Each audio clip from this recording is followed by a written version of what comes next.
Okay, hello everyone. This is Mary Jane Allegra and welcome to my channel.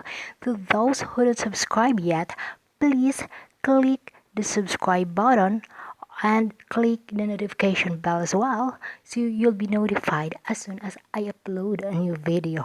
Okay, for today's video, we will tackle about these two phrases. I can't and I'm unable to. These two phrases has a similar in meaning. It means cannot or does not have the ability to. Okay, we have examples here. First one is I can't do that, or you can say as well I'm unable to do that. Another example, I can't wait to go on a vacation, or I'm unable to wait to go on a vacation. But the sentences are correct. It's up to you which of the two phrases you're going to use in your conversation. Okay? It's so easy to use I can't or I'm unable to. That's all for today. I hope you like it. If you want to share an example about our topic for today, just comment below. Always remember that sharing is better. Okay, thank you so much.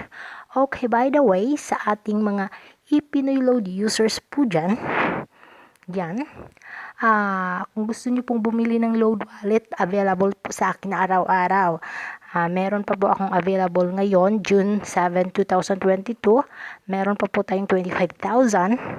Okay? Sa video na ito, may sa description po, may link po sa aking Facebook account. Mag-message lang po kayo kasi lagi po akong nakatambay doon. Online po ako palagi. Okay? Nagbibigay po ako ng 1% up to 2.9% rebates po. Nakadepende po yun sa inyong mode of payment at sa inyong amount. Lagi pong tandaan ng ating legit po na page as of today. Meron na po likes na. Saan na yun? Wow, marami na po. As of today, June 7, 2022, ang likes po ng ating legit na page is 140,432 po.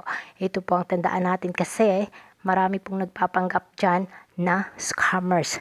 Pay attention for them, okay? Para makasiguro po kayo na sa legit na tao po kayo. Sa akin po, number 1 legit po ako, 100%.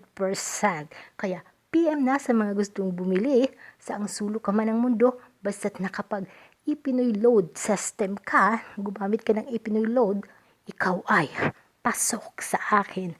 Maraming salamat po and bye for now.